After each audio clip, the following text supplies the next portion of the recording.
నమస్కారం అండి. మా ఫ్రెండ్ ఒకరు చెప్పారండి, అంటే నేను ఒక 1 year నుంచి మా బ్రదర్కి మ్యాచెస్ చూస్తున్నాము, కానీ ఎక్కడ సెట్ అవ్వలేదు. మా ఫ్రెండ్ ఇలాగ ఒకరు తెలుగు రేఖ మ్యారేజ్ బ్యూరో దగ్గరకు వచ్చారు. సో తను ఈ మ్యారేజ్ బ్యూరోలో వాళ్ళ ఫ్యామిలీ మెంబర్కి మ్యారేజ్ సెట్ అయింది. సో ఇక్కడికి వెళ్ళి అప్రోచ్ అవ్వండి, మీకు ఖచ్చితంగా పాజిటివ్ రెస్పాన్స్ ఉంటుందంటే మేము ఇక్కడికి వచ్చాము. మా దగ్గర ఖచ్చితంగా అన్ని వెరిఫైడ్ సంబంధాలు మాత్రమే ఉంటాయి. రకాలుగా క్యాస్ట్లకు సంబంధించిన సంబంధాలు చూస్తామమ్మా.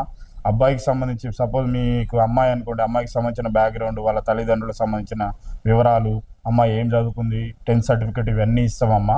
మీ రిక్వైర్మెంట్ ఏదైతే చెప్తారో 100% అది ఫుల్ఫిల్ చేసే ప్రయత్నం కూడా చేస్తామమ్మా. అంటే ఈ రోజుల్లో వెరిఫైడ్ అంటున్నారండి, ఒక్క భయం ఏంటంటే స్కామ్లు చాలా జరుగుతున్నాయి కదా. ఒకరు ఆధార్ కార్డు పెట్టి ఇంకొకరు, లేకపోతే ఆల్రెడీ పెళ్ళైన వాళ్ళు మళ్ళీ రిజిస్ట్రేషన్ చేసుకోవడం కానీ అలా జరుగుతుంది. ఆ భయం మాకు ఒకటి ఉండిపోయింది అనమాట. ఒక మ్యారేజ్ బ్యూరో దగ్గరికి వెళ్ళి అడగాలంటే ముందు మా బ్రెయిన్లో అదే భయం ఉంటుంది.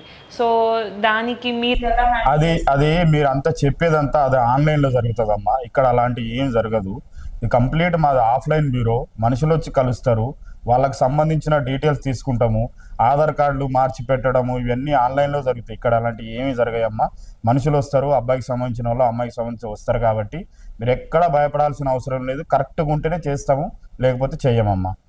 ఓకే, అంటే ఇప్పుడు మా తరపు నుంచి మేము మీ దగ్గరికి మ్యారేజ్ బ్యూరోకి వచ్చాము. సో మేము మీ దగ్గర రిజిస్ట్రేషన్ చేసుకోవాలంటే ఫస్ట్ మా దగ్గర నుంచి మీకు ఎలాంటి ఐడి ప్రూఫ్స్ కానీ మేము మీకు ఏం సబ్మిట్ చేయాల్సి వస్తుంది? ఖచ్చితంగా 10th సర్టిఫికేట్ తీసుకుంటాము అమ్మా, ఏజ్ ప్రూఫ్ కోసము. ఆధార్ కార్డు తీసుకుంటాము, ఆయన ఎడ్యుకేషన్ డీటెయిల్స్ ఏమైనా ఉంటే కూడా తీసుకుంటాము అమ్మా ఖచ్చితంగా. Okay, normal basic ID proofs మాత్రమే తీసుకుంటాము. శాలరీ స్లిప్ అలాంటివి ఏంటి అని అంటే సంబంధం వచ్చినప్పుడు మీకు నచ్చింది వాళ్ళకి నచ్చింది అంటే తీసుకుంటాము. ఇంకా మీ ఇంటికి వచ్చి ఎంక్వైరీ చేసి పిల్లవాళ్ళు చూసుకున్న తర్వాత మీరు ప్రాపర్టీ గురించి ఏమైనా డౌట్ అనిపిస్తే, ఇప్పుడు సపోజ్ మీకు ఇల్లు ఉందండి, ఉప్పల్ నుంచి వచ్చారు మీరు, ఉప్పల్లో ఇల్లు ఉంది, మాకు యాదగిరిగుట్టలో ఉంది, లేకపోతే పంజాగుట్టలో ఉంది, ప్లేసెస్ ఉన్నాయని చెప్తారు. అదేమన్నా డౌట్ అనిపిస్తే మాకు వెరిఫికేషన్లో చెప్తారు కదా, మా పక్క వాళ్ళు వీళ్ళు కుటుంబ సభ్యులు లేకపోతే మీకు సంబంధించిన వాళ్ళు చెప్తారు కదా, వాళ్ళకి ఏం లేవు, వాళ్ళ అబద్ధాలు చెప్తున్నారు, మీరు పూర్తిగా ఎంక్వైరీ చేసుకొని చెప్పారు అనుకోండి, మీ దగ్గర ఈసీలు తీసుకొని కరెక్ట్గా ఉంటే ఆ మ్యాచ్ అనేది ఖచ్చితంగా మీకు వాళ్ళకి నచ్చితే మీ పెద్దలు వాళ్ళ పెద్దలు కూర్చొని నిర్ణయించుకుంటారమ్మా ఏదున్నా. ఓకే, అంటే మా వాళ్ళు కూడా వస్తారు? ఖచ్చితంగా. అంటే ఈ స్కామ్ల వల్ల భయం ఏంటంటే అబ్బాయి అమ్మాయి లేకపోతే ఎవరైనా ఒక ఫ్యామిలీ తరపు రావడం, ఇంకొక తరపు వచ్చే పెళ్లి కొడుకో పెళ్లి కూతురో రావడం అనే భయం ఏర్పడిపోయిందండి ఈ రోజుల్లో. ఖచ్చితంగా వాళ్ళ ఫ్యామిలీ కూడా ఇన్వాల్వ్ అయితే మాకు కొంచెం రిలీఫ్గా ఉంటుంది అనమాట. అమ్మా ఇక్కడ స్కామ్లు అయితే ఏముండయమ్మా, భయపడాల్సిన అవసరం అసలే లేదు. మీ ముందు పాజిటివ్గా రండి, నెగిటివ్ అనేది మీరు తీసేయండి. అక్కడక్కడ అవుతున్నాయి, మేము అది ఒప్పుకుంటాము, అవ్వట్లేదని కాదు. కానీ క్లియర్గా ఇక్కడ ఏంటంటే మనుషులు కలుస్తారు కాబట్టి మీకు ఎలాంటి భయపడాలి, అన్నీ ఇస్తున్నాం కదమ్మా. ఇప్పుడు ఎక్కడ తప్పు జరుగుతుంది, ఆడ మేము ఇవ్వకపోతే మీకు బాధ, అన్నీ ఇస్తున్నప్పుడు ఎక్కడ ఉండదు, మీరు భయపడాల్సిన అవసరమే లేదు. 100% జెన్యున్ ఉంటే సర్వీస్ ఉంటేనే. ఇప్పుడు అబ్బాయి సపోజ్ మీరు అన్నట్టు అబ్బాయికి ఏదన్నా సంథింగ్ ఎంగేజ్మెంట్ అయ్యి క్యాన్సిల్ అయింది అనుకోండి, మా దగ్గర అయితే ఓపెన్ అవుతారు ఖచ్చితంగా. ఎవరైతే వస్తారో సార్ మా అబ్బాయికి ఇట్లా ఎంగేజ్మెంట్ అయిందని, మా దగ్గర అబద్ధాలు చెప్పడానికి అసలు ఛాన్స్ లేదు. ఎందుకోసం అంటే ఉప్పల్ సంబంధించిన ఏదైతే ప్రాంతం ఉందో ఆడ మాకు సంబంధించిన 20 మంది బ్యూరో వాళ్ళు ఉంటారు. ఎవరిని అడిగినా బయోడేటా పెట్టగానే వాళ్ళు చెప్పేస్తారు, అయ్యే పిల్లగాడికి వాళ్ళు ₹1,00,000 జీతం ఉందని చెప్తున్నారు కానీ 30,000 ఉంది, ఈ పిల్లగాడికి ఎంగేజ్మెంట్ అయింది క్యాన్సిల్ అయింది నీకు చెప్పిరా లేదా, ఇవన్నీ ఉంటాయి. కాబట్టి మాకు ఎంతో కొంత తెలుస్తుందమ్మా. ఖచ్చితంగా ఉంటారు మాకు అన్ని 2 తెలుగు రాష్ట్రాల్లో, ఏపీ తెలంగాణలో అన్ని జిల్లాల్లో అన్ని మండలాల్లో ఏరియాల వారికి కూడా మాకు ఉన్నారు. మండలం, తాలూకా, నియోజకవర్గం. అక్కడ మీకు సంబంధానికి వచ్చినప్పుడు మా మనుషులు వస్తారు, మీకు అర్థమైపోతుంది అవును నిజమే ఇది అనే విషయం. ప్రాపర్లీ మీరు సంబంధం చూడగానే మీరు చూసుకోవడమే కాదు, అమ్మాయి వాళ్ళ ఇంటికి వెళ్ళినప్పుడైనా అబ్బాయి వాళ్ళ ఇంటికి అమ్మాయి వాళ్ళు వచ్చినప్పుడైనా మేము సమక్షంలోనే జరిగింది. బేస్డ్ ఆన్ ఏజ్ జరిగిన ఈసీలు కావచ్చు, ప్రాపర్టీ డీటెయిల్స్ అడగవచ్చు. ఇప్పుడు అబ్బాయి శాలరీస్ ఉన్నాయి, శాలరీ బేస్ అనేది బ్యాంక్ స్టేట్మెంట్ కావచ్చు, ప్లే స్లిప్ కావచ్చు, మా కంపెనీ వచ్చేసరికి కంపెనీ ఐడి కావచ్చు, A to Z అడగడం జరుగుతుంది. ఫస్ట్ స్టార్టింగ్ నుంచి ఎండింగ్ దాకా మొత్తం మీ రెస్పాన్సిబిలిటీ. ఇప్పుడు అమ్మాయి అబ్బాయికి బొట్టు పెట్టి ఇచ్చే వరకు మా హ్యాండ్ ఓవర్లోనే వర్కౌట్ జరిగింది. మ్యాట్రిమోనీ లాగా మీరు ఫైల్ పెట్టేసి మీరే మాట్లాడుకోవడం అనే మాట ఉండదు. ఇప్పుడు మేము ఈ రోజు రిజిస్ట్రేషన్ చేసుకున్నాం అనుకోండి, దానికి వ్యాలిడ్ పీరియడ్ ఏమైనా ఉంటుందా? లేదండి, స్టార్టింగ్ డే నుంచి మ్యారేజ్ సెట్ అయ్యే వరకు సేమ్. ఎన్నాళ్ళు పీరియడ్ అనేది ఉండదు, సర్వీస్ ఛార్జెస్ కూడా ఏమి తీసుకోము. కంప్లీట్ అయిన తర్వాత ఫిక్స్ అమౌంట్ ఏదైతే సెటిల్మెంట్ అమౌంట్ మాట్లాడుకుంటామో అది మాత్రమే తీసుకుంటాము. అది ఫిక్స్ అయిన రోజు కస్టమర్ కూడా ఖచ్చితంగా ఇవ్వాలి. కొందరు సతాయిస్తున్నారు, మమ్మల్ని దయచేసి ఇబ్బంది పెట్టకండి, ఇచ్చేయండి ఏదున్నా. మీరు తీసుకునే సెటిల్మెంట్ అమౌంట్ అలా అన్నారు కదా, సో అది ఎలా ఎంతవరకు అనేది మేము తెలుసుకోవచ్చా? ఎంత ఎక్స్పెక్ట్ చేస్తారు, లేకపోతే ఏమైనా కేటగిరీస్ ఉన్నాయా? క్లయింట్ యొక్క కేటగిరీ బేస్ చేసుకునే ఉంటుందండి అది. ఓకే, అంటే ఎలా అండి? ఇప్పుడు నార్మల్ పీపుల్స్ ఉంటారు, కొంచెం ఉన్న వాళ్ళు ఉంటారు, లేని వాళ్ళు ఉంటారు. ఈ బేస్డ్ అనేది తీసుకోవడం జరిగింది. ఏది ఉన్నా మేము డౌరీ పర్పస్ అనేది చూసుకోము. ఒక ఫైల్ వచ్చినప్పుడు ఈ ఫైల్ యొక్క హెచ్చుతగ్గులు అనేది మనకి తెలిసిపోద్ది. వాళ్ళ యొక్క రిక్వైర్మెంట్ అనేది బేస్ అర్థమైపోతుంది. మనం ఫస్ట్ డేనే రిజిస్టర్ అయ్యే రోజునే సెటిల్మెంట్ అమౌంట్ చెప్పడం జరిగింది.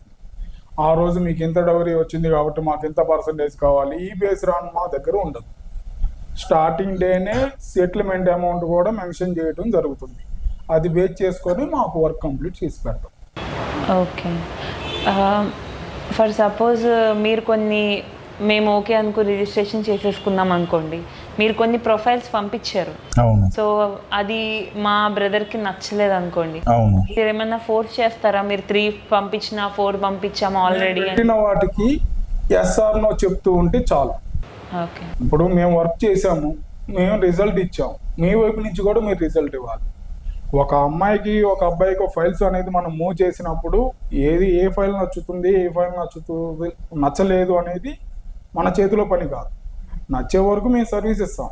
బేస్డ్ ఆన్ ఏంటంటే మేము ఏ ఫైల్ అంటే ఆ ఫైల్ పెట్టాం. ఇప్పుడు క్లయింట్ అనేవాళ్ళు వాళ్ళ రిక్వైర్మెంట్ ఏం చెప్తున్నారో ఆ బేస్లోనే వర్కౌట్ చేస్తున్నాం. కాబట్టి 5 నచ్చో 10 నచ్చో ఎక్కడొకక్కడ కట్ ఆఫ్ అనేది అవుతుంది. ఇప్పుడు మేము తీసుకుంటాం. అమ్మాయి వాళ్ళు ఎవరైనా మమ్మల్ని సార్ ఈ అబ్బాయి మాకు నచ్చిండు, బాగున్నాడు, మీరు దయచేసి మాట్లాడండి అంటే మీకు ఆ అమ్మాయి గురించి చెప్తాం తప్ప ఫోర్స్ అనేది ఏముండదు. అది మీరు వినే ఓపిక ఉందంటే చెప్తాము, లేదంటే దాన్ని అక్కడికే ఎండ్ చేసేసి వేరే కొత్త సంబంధాలు చూసే ప్రయత్నం చేస్తాము. ఇది మా ఫోటోలు పెట్టినప్పుడే కాదు, చూపించిన తర్వాత కూడా ఇదే పరిస్థితి ఉంటుంది. ఎక్కడ ఎవరిని ఫోర్స్ అనేది చెయ్యము. పెళ్ళి అనేది ఫోర్స్ చేసేది కాదమ్మా. 2 కుటుంబాలకు, ఇద్దరికి, అమ్మాయికి అబ్బాయికి నచ్చితేనే మేము ముందుకెళ్తాము. వాళ్ళ అంగీకారం లేకుండా ఎక్కడ కూడా మేము అనవసరంగా దాంట్లో కలగజేసుకోము. కొంతమంది వేసురా అని చెప్తారు. మీరు అడిగారు క్వశ్చన్, మనం అక్కడికి వెళ్ళి చూసుకున్న తర్వాత మనకు బేస్రా నచ్చకపోయినా మా సర్వీస్ అనేది ఆపుకోమండి.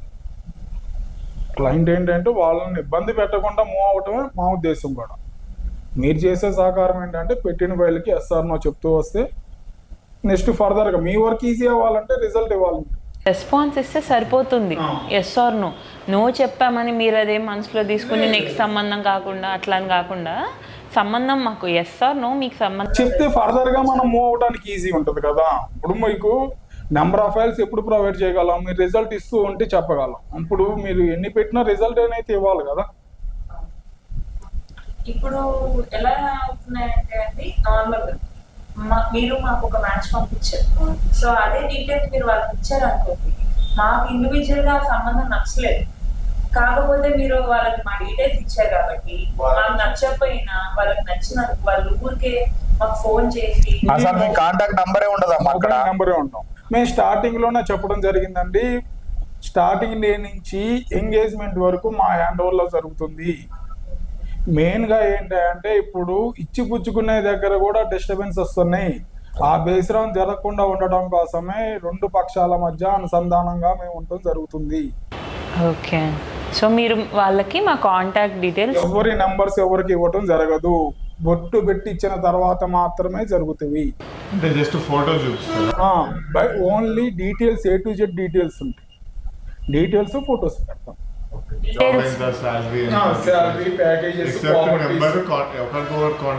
ఓన్లీ మొబైల్ నెంబర్ తప్ప రిమైనింగ్ డీటెయిల్స్ అన్ని ఇస్తాం, రెసిడెంట్ ప్రూఫ్ తప్ప. మీరు పాజిటివ్ గా ఉన్నారంటే డైరెక్ట్ ఇంటికి వెళ్ళి చూస్తాం కదమ్మా, ఎక్కడంటే అక్కడ చూపించారు కదా.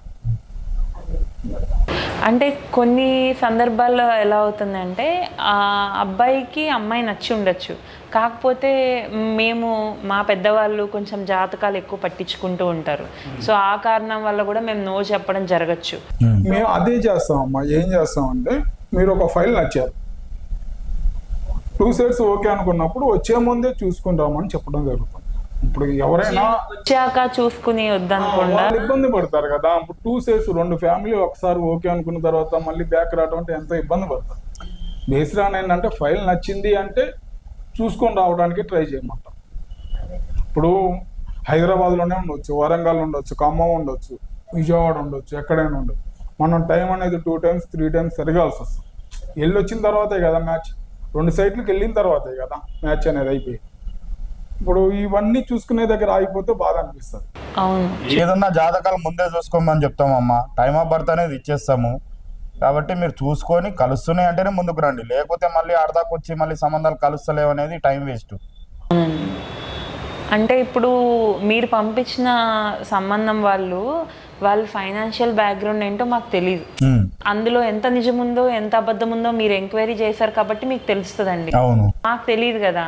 సో తెలియకుండా కొత్త వాళ్ళని ఇంటి దాకా వచ్చి పెళ్లి చూపులు అంటే మేము ఎంకరేజ్ చేయలేము. సో దీనికి ప్రత్యామ్నాయ మార్గం మీరు ఏమన్నా చెప్పగలరా? ఉందమ్మా, ఖచ్చితంగా ఉంటది.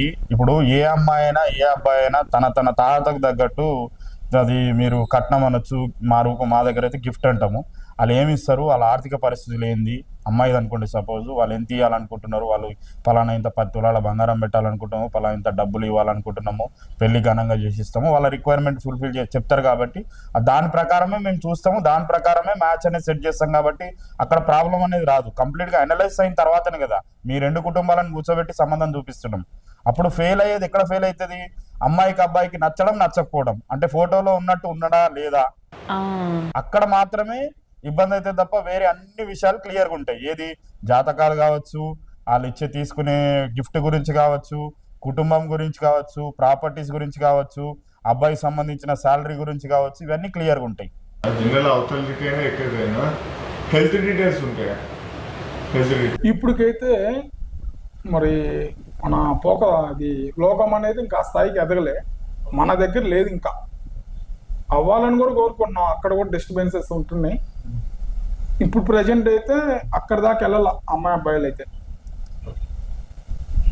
అంటే డెప్త్గా వెళ్తున్నారు. ప్రతిదీ తెలుసుకోవాలన్న ఉద్దేశం ఉంటుంది, దాంట్లో తప్పేం లేదు. ఇప్పుడు వరకు అయితే ఎదురవ్వాల. కొంతమందికి ఏమైనా ప్రాబ్లమ్స్ ఉంటే వాళ్ళే చెప్తున్నారండి, మాకు ఈ ప్రాబ్లం ఉంది. ఎందుకంటే ఎవరు డిస్టర్బెన్స్ అనేది కొని తెచ్చుకునే ఓపికలు ఎవరికి ఉండట్లేదు, కానీ జరుగుతున్నాయి బ్యాడ్ లక్. ఇప్పుడు మేమంటే ఇక్కడికి వచ్చి అప్రోచ్ అయినాం అంటే కొందరు అప్రోచ్ కాకుండా ఏమైనా ఉంటారా? అంటే వాళ్ళ ఇంటికాడ ఉండి మీరు ఏమైనా యాక్సెప్ట్? లేదు సార్, మేము తప్పనిసరిగా కలవాలి. మా బ్యూరోని సంప్రదించాలి, అమ్మాయి వాళ్ళైనా అబ్బాయి వాళ్ళైనా. మేము ఆన్లైన్లో రిజిస్ట్రేషన్ ఫీజులు కానీ ఆన్లైన్లో ఏమి కానీ చేసుకుని సర్వీస్ అనేది ఉండదు.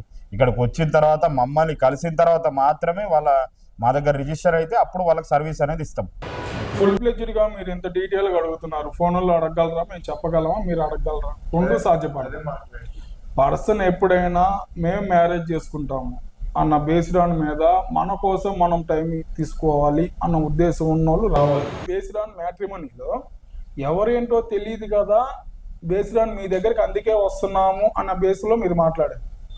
రేపొద్దున మనం ఒక ఫైల్ మీ దగ్గర అప్రోచ్ చేయాలన్నా మీరు చూసారా అనే మాట రేపొద్దున రాకూడదు.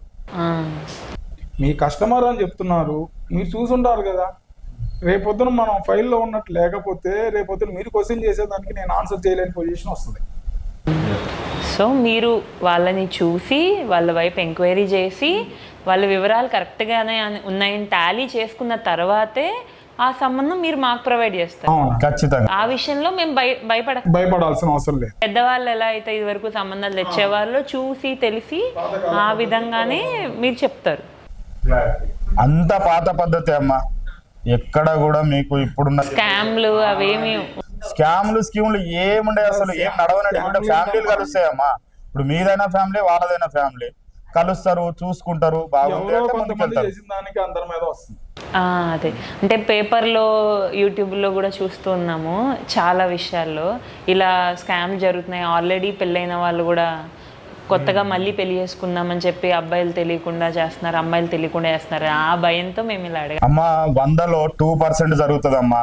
దాన్ని మీ పేపర్ వాళ్ళు, యూట్యూబ్ వాళ్ళు, ఇక మీ దాన్ని ఏమంటారు, సోషల్ మీడియా వాళ్ళు వాళ్ళ రేటింగ్ కోసమో దేనికోసమో ఇంకా దాన్ని పెద్దగా చేస్తారు తప్ప ఈడ అంత సీన్ ఏమి ఉండదమ్మా. నేను ఇదే క్వశ్చన్ కి మీకు ఆన్సర్ చేస్తాను. మీకు పాస్ మీరు వచ్చి చూసుకునే ఓపిక లేకపోవటం వల్లనే స్కీములు స్కాములు ఎక్స్ట్రాలు జరుగుతాయి. మేము ఇవి జరగకుండా ఉండటం కోసమే రండి సార్, ఫుల్ ప్లెడ్జ్డ్గా మీ డీటెయిల్స్ ఇవ్వండి, మీకేం కావాలో చెప్పండి, మేము వింటాము, కంప్లీట్ చేసి పెడతాం. మేము రిక్వైర్మెంట్ బేస్ చేసుకొని కంప్లీట్ చేసి పెడతాం. ఇప్పుడు నేను విన్నది ఏంటంటే మీ మ్యారేజ్ బ్యూరోలో ముందుగా మీ దగ్గరే పరిచయం చేపిస్తారు అబ్బాయి అమ్మాయిని అని విన్నాను. అది నిజమేనా? అవును, నిజమే. అది ఎందుకు చేపిస్తాము అని అంటే ఇరు కుటుంబాలు అమ్మాయి అబ్బాయి ఇక్కడ చూసుకుని ముందుగా చెప్పినట్టు అబ్బాయి ఎలా ఉన్నాడు అమ్మాయి ఎలా ఉన్నాడు ఇవన్నీ క్లారిటీస్ వీళ్ళకి నచ్చాలి కాబట్టి ఫస్ట్ మీటింగ్ అనేది ఇక్కడ చూసుకున్న తర్వాత రెండు కుటుంబాలకు నచ్చింది అనుకోండి, ఇంకా ముందుకెళ్ళి వాళ్ళ కుటుంబంలో వాళ్ళ ఇల్లు వాకిలు అన్ని చెక్ చేసుకొని చూసుకొని మాట్లాడుకొని చేసుకుంటారు. లేదనుకోండి, నచ్చలేదు అనుకోండి, ఇక్కడనే డ్రాప్ అయిపోతారు, ఎవరు వాళ్ళు వెళ్ళిపోతారు. ఆడపిల్ల వాళ్ళ ఇంట్రెస్ట్, ఆడపిల్ల వాళ్ళు మా ఇంటికి రావాలి అంటే వెళ్ళాల్సింది. ఇప్పుడు ఆడపిల్ల వాళ్ళకు ఉన్న ఇబ్బందులు ఉంటాయి ఏంటంటే ఈ వస్తున్నారు పోతున్నారు అన్న ఫీలింగ్ వాళ్ళకి కలిగింది అంటే బయట ఎక్కడన్నా చూద్దాం సార్ అని ఆ బేస్రాన్ని వాళ్ళు అడిగితే మాత్రమే. మగ పిల్లలు మాత్రం ఆడపిల్ల వాళ్ళు రమ్మంటే రావాల్సిందే.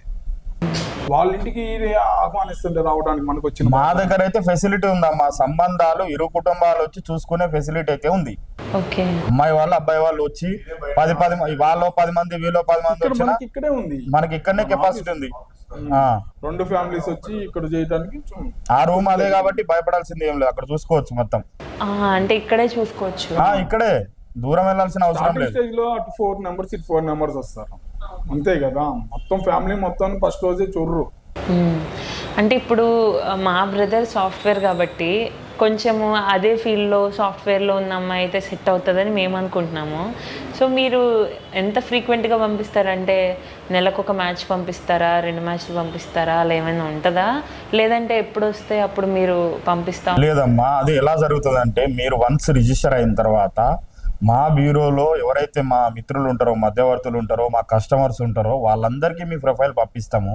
పంపించిన తర్వాత ఎవరైతే ఎస్ ఈ అబ్బాయికి తగ్గట్టు సంబంధం ఉంది లేదంటే ఎవరైనా యాక్సెప్ట్ పెట్టుకున్నారనుకోండి, సార్ మేము ఈ అబ్బాయిని చూడాలనుకుంటున్నాం అనుకోండి, ఆ ప్రొఫైల్ మాత్రమే మీకు పంపిస్తాం. అది పంపేటప్పుడు ఒకసారి అసలు ఎంతవరకు కరెక్ట్గా ఉంది. ఇప్పుడు 10th క్లాస్ అమ్మాయి వచ్చి మీ వాడిని నచ్చితే మీ వాడు చేసుకోడు, మీరు చెప్పిన రిక్వైర్మెంట్ ఉంటుంది, ఆ రిక్వైర్మెంట్ ప్రకారం ఉందా లేదా, అందంగా ఉందా లేదా, డేట్ ఆఫ్ మీ అబ్బాయి ఇప్పుడు అందంగా ఉందా లేదా, ఏజ్ డిఫరెన్స్ మీ వాడిది 95 చెప్పారు, అటనే ఆ అమ్మాయి కనీసం మనకు 96 లేకపోతే 97 ఇవన్నీ ఏజ్ డిఫరెన్స్ చూస్తాము, హైట్ చూస్తాము, ఆమె ఎడ్యుకేషన్ చూస్తాము. ఇప్పుడు మీరు జాబ్ చేసే అమ్మాయి కావాలన్నారు, నిజంగా ఆమె జాబ్ చేస్తుందా లేదు, ఇవన్నీ వివరాలు క్లియర్గా ఉంటేనే మీకు పంపిస్తాం. మీరు చెప్పిన రిక్వైర్మెంట్ ప్రకారం ఉంటేనే పంపిస్తాం తప్ప ఏదో ఒకటి మీకు పంపించేసి ఏదో పంపించామన్నట్టు మాత్రం ఉండదు మా దగ్గర సర్వీస్. ఆ తర్వాత కూడా మీకు నచ్చచ్చు నచ్చకపోవచ్చు. అబ్బాయి 20 lakhs వస్తుందండి, మినిమం 10+ నుంచి చూడటం స్టార్ట్ అవుద్ది, కామన్ బేస్ అది ఉంటుంది. 20 to 20 వచ్చినా పర్వాలేదు, బేస్ రాన్ సేమ్ ఉన్నా పర్లేదు, కొంచెం డౌన్ ఉన్నా పర్లేదు అన్న రిక్వైర్మెంట్ బేస్ చేసుకున్నాం, అదే రేంజ్ వస్తుంది. ఇప్పుడు ఈ రోజుల్లో ఫోటోలు మార్ఫింగ్ అది జరుగుతుంది కదండి, వీడియోలు కానీ ఫోటోలు కానీ మీకు పంపించేవి. సో ఫోటోలో ఒకలా ఉంటారు, బయట ఒకలా ఉంటారు ఆర్టిఫిషియల్ ఇంటెలిజెన్స్ వచ్చిన తర్వాత. సో మీరు మీకు దగ్గర ఉన్న ఫోటోలు ఏవైతే ఉన్నాయో వాళ్ళు నిజంగా వచ్చి మీ దగ్గర కలిసినప్పుడు ఆ రెండింటికి వ్యత్యాసం ఉంటే మీరు మాకు ముందే చెప్పగలరా? ముందే చెప్తామమ్మా. ప్లస్ ఏంటంటే కెమెరా ఫొటోస్ తీసుకోము, నార్మల్ పిక్సే మేము ప్రొఫైల్గా తీసుకుంటాం. యాక్చువల్గా నార్మల్గా ఇప్పుడు మీరు ఎంక్వైరీకి వచ్చారు, నార్మల్గా ఉన్న ఫొటోస్ మాత్రమే తీసుకుంటాం మేము. నార్మల్గా అంటే సెల్ఫీస్ కావచ్చు, ఫ్రెండ్లీగా షాపింగ్ మాల్కి కావచ్చు, థియేటర్ వైజ్గా ఇలా పెట్టి మాత్రమే తీసుకుంటాం. స్టూడియో పిక్స్ అనేది అసలు మేము వాడము, ఇచ్చినా కానీ రిటర్న్ పంపించేసి మళ్ళీ ఇవ్వమంటాం. అమ్మాయి ఎలా ఉందో అలాంటి ఫొటోస్ మాత్రమే అబ్బాయి వాళ్ళకి పంపిస్తాము. అబ్బాయి కూడా సేమ్ అలాగే పంపిస్తాం తప్ప ఈయన రెడీ ఈయన అన్నట్టు ఏ రూపంలో మార్చో ఇంకేదో ఎడిటింగ్ చేసో అవన్నీ ఏమైతే మేము తీసుకోము, అవి మాకు తలనొప్పి. మేము సర్వీస్ ఇచ్చేటప్పుడు అండి ప్రతి ఫైల్ గురించి మీకు ఎక్స్ప్లెయిన్ చేయాలా. ఆ బేస్డాను అలాంటి ఫైల్స్ మీకు పంపించడం వల్ల మేము మాట్లాడాలన్నా మాకు ఇబ్బందిగానే అనిపిస్తుంది. బేస్డాన్ అనేది క్లియర్ కట్గా వచ్చిన ఫైలే పెడతాం, దాంట్లో అసలు ఎటువంటి సందేహం లేదు. ఒక సంబంధం మీరు తీసుకొచ్చారు, కాకపోతే మొదట్లోనే వాళ్ళ గురించి పూర్తిగా తెలియకపోతుండొచ్చు కదండి మాకైనా. తర్వాత ఏదైనా ఫ్యామిలీ వల్ల కానీ ఆ తెచ్చిన అమ్మాయి వల్ల కానీ మాకేమన్నా ఇబ్బందులు జరిగితే మీ వైపు నుంచి ఏవైనా సపోర్ట్ ఉంటుందా? ప్రతి ఇంట్లో మట్టిపోయి గొడవలు అయితే ఉంటాయి కాబట్టి ఏదన్నా ఉన్నా మీరు మమ్మల్ని అప్రోచ్ అయితే డౌరీ ఇచ్చిన ప్రాపర్టీ అయినా ఇస్తామన్న దానికైనా లేదా వాళ్ళ దగ్గర అవి ఏమున్నా క్లియర్ ముందే అయిపోతాయి కదా. ఏదైతే గిఫ్ట్ ఇస్తామంటారో అంటే తర్వాత వాళ్ళ కొడుకు మాసి అని అట్లా కేసు లేదు లేదు లేదు అలాంటి ఏం ఇప్పుడు ఆడపిల్ల, ఇప్పుడు మీరు మగపిల్లడు, ఆడపిల్ల వాళ్ళకి అన్న ప్రాపర్టీ రూపంలో ల్యాండ్ కావచ్చు, ఫ్లాట్ కావచ్చు, ఏది మనకి పొలం కావచ్చు, ఇళ్ల స్థలాలు కావచ్చు, ఏది ఇచ్చినా పెళ్లికి ముందే గిఫ్ట్ అమ్మాయి పేరు మీద రాసేసుకుంటారు. ఆ అమ్మాయి అంటే పెళ్లి కూతురు ఎవరైతే ఉన్నారో వాళ్ళు. బేసిరాన ఆడపిల్ల విషయంలో ఎవరు గడ్డి తినే వాళ్ళు కనపట్లేదని. అదేలేండి. ఎందుకంటే ఆడపిల్లకి ఇంత ఇద్దామన్న బేసిరాన్ బిఫోరే వాళ్ళు అనుకుంటున్నారు. ఎంతమంది బ్రదర్స్ ఉన్నా, 2-3 బ్రదర్స్ ఉన్నా, లేకపోతే సింగిల్ బ్రదర్ ఉన్నా, పేరెంట్స్ తో పాటు కూర్చొని ఈ అమ్మాయికి ఇంత అని మెన్షన్ చేసి అదే చెప్తారు. మరి ఇప్పుడు ఒక ఆడపిల్లని ఇబ్బంది పెట్టుకోవాలని వాళ్ళ పేరెంట్స్ కూడా అనుకోరు కదా.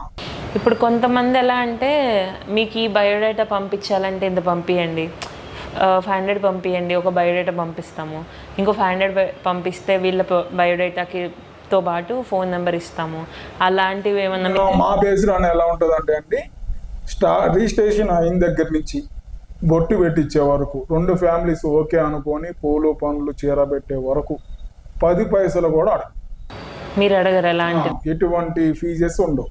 Starting day fees, ending day fees, travelling charges మాత్రమే తీసుకుంటాం. అవి కూడా వాళ్ళతో పాటు వస్తాం, వాళ్ళతో పాటు వెళ్ళిపోతాం. వాళ్ళు ఒకవేళ సపరేట్ గా రండి అంటే వాళ్ళు మా ఇంటికి చూసుకోవడానికి వచ్చినప్పుడు కూడా మీరు ఒకరు ఉంటారా? ఖచ్చితంగా ఉంటాం. ఎంగేజ్మెంట్ వరకు మా హ్యాండ్ ఓవర్ లోనే ఉంటదమ్మా. మీ వాళ్ళని పంపిస్తారా? మేమైనా ఉంటాం, సార్ అయినా నేనైనా ఎవరో ఒకరు ఉంటాం.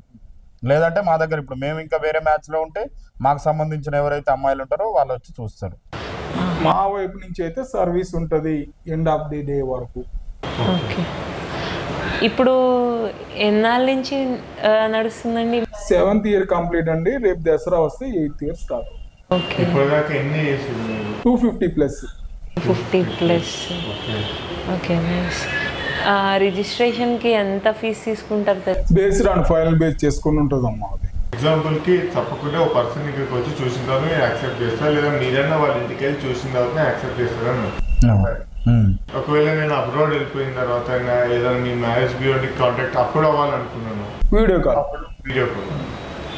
అంటే ఇప్పుడు మా బ్రదర్ యుఎస్లో ఎంఎస్ఎస్ఏ ప్లాన్లో ఉన్నారు, ప్యారలల్గా జాబ్ చేస్తూ. సో ఇప్పుడు మీరు ఇతన్ని చూసారు కాబట్టి మేబీ తను ఒక 1 monthలో అటు వెళ్ళిపోయారు అనుకోండి. తర్వాత వచ్చిన మ్యాచ్కి ఓకే, పెళ్ళి కుదిరి అంతా మా వైపు వాళ్ళ వైపు ఓకే అంటే నిశ్చితార్థానికి పెళ్ళికి తప్పకుండా ఇక్కడికి వస్తారు. కానీ చూపుల వరకు మాత్రం మీరు ఏమన్నా వీడియో కాల్ ఫెసిలిటీ అరేంజ్ చేయగలిగితే, ఎందుకంటే ప్రతి సంబంధానికి రాలేరు కదా. 90% ఏంటంటే అవుట్ ఆఫ్ లో ఉన్న వాళ్ళు అక్కడ ఉన్న వాళ్ళని కోరుకోవటం ఒక రిక్వైర్మెంట్, ఇక్కడ ఉన్న వాళ్ళనైనా తీసుకెళ్ళటం అనేది సెకండ్ రిక్వైర్మెంట్. బేస్డ్ ఆన్ ఏంటి అనేది అక్కడే ఉన్నారనుకోండి, ఫోన్ నెంబర్లో మా ఇక్కడ ఫ్యామిలీస్ 2 ఫ్యామిలీస్ ఓకే అనుకుంటే అక్కడ నెంబర్స్ ఇచ్చేస్తాం. అంటే అక్కడున్న అమ్మాయిల నెంబర్లు కూడా ఇచ్చే ఫెసిలిటీ మీ దగ్గర ఉంది? నెంబర్స్ ఇవ్వటం అంటే ఎలా అంటే అమ్మా, ప్రజెంట్ ఇక్కడ మీరు ఫైల్ ఓకే చేసుకున్నారు, మీకు అమ్మాయి నచ్చింది, అమ్మాయికి అబ్బాయి నచ్చారు, ఈ 2 జరిగిన తర్వాత ఇక్కడ ఫ్యామిలీస్ ఉంటాయి. ఫ్యామిలీస్ ఒకళ్ళ ఇంటికి ఒకళ్ళు వెళ్ళి చూసుకోవటం, మాట్లాడుకోవటం, పద్ధతులు చూసుకోవటం, ఇవన్నీ ఓకే అనుకున్న తర్వాత అక్కడ వాళ్ళ పేరెంట్స్ యొక్క అంగీకారంతో నెంబర్ ఇవ్వటం జరిగింది. ఓకే. ముందే ఎలాగా ఎటువంటి నెంబర్ ఇవ్వటం సాధ్యపడదు. అది అమ్మాయికి అబ్బాయికి ఇష్టమైతేనే, తల్లిదండ్రులకు ఇష్టమైతేనే ఇస్తాం. వాళ్ళు ఓకే అనుకున్న తర్వాత. ఒకవేళ మా ఫ్రెండ్ ఒకరు ఉన్నారండి, అయితే తనకి మ్యారేజ్ అయ్యి ఒక 4 years అయింది, ఒక చిన్న పాప. సో ప్రమాదవశాత్తు వాళ్ళ హస్బెండ్కి ఒక యాక్సిడెంట్లో సడన్గా చనిపోయారు. సో తను ఒక్కటి పోషించుకుంటూ ఇలా లాంగ్ లైఫ్ ఉంది.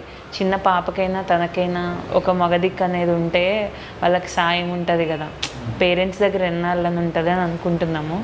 తన అభిప్రాయంలో కూడా తప్పులేదు, తనకి ఇంకొక అవకాశం లేదు. సో అలాంటి వాళ్ళకి మీరు ఏమైనా సహాయపడతారా? మీ సైడ్ మీరు అలా కూడా మ్యాచెస్ చూస్తారు. వయసు చిన్నది కాబట్టి. ఎంత అమ్మ వయసు? అమ్మాయికి 26, 27. 27 అనుకుంటే వయసు చిన్నదైతే ఖచ్చితంగా అమ్మాయి పెళ్లి చేసుకోవచ్చు. అలా చేసుకునే అబ్బాయిలు కూడా ఉన్నారు ఇప్పుడున్న కాలంలో. కాబట్టి మనం ఆ పిల్లకి కూడా పెళ్లి చేద్దాం. అమ్మాయిని రమ్మని చెప్పండి. ఆమె రిక్వైర్మెంట్స్ ఏమున్నా ఫుల్ఫిల్ చేసే ప్రయత్నం అయితే చేద్దాం. ముందు మెయిన్ వాళ్ళకి కావాల్సింది ఏంది, పాప ఉంది కాబట్టి పాపను చూడాలని అంటది. కాబట్టి ఆ పాపను చూసే అబ్బాయి ఎవరైతే ఉంటారో అలాంటి అబ్బాయిని చూసే పెళ్లి చేద్దాం. ఇంకెవరికో ఉంటుంది కదమ్మా. Thank you. అంటే ఎప్పటి నుంచో అదొక బాధ ఉండిపోయింది మాకు కూడా.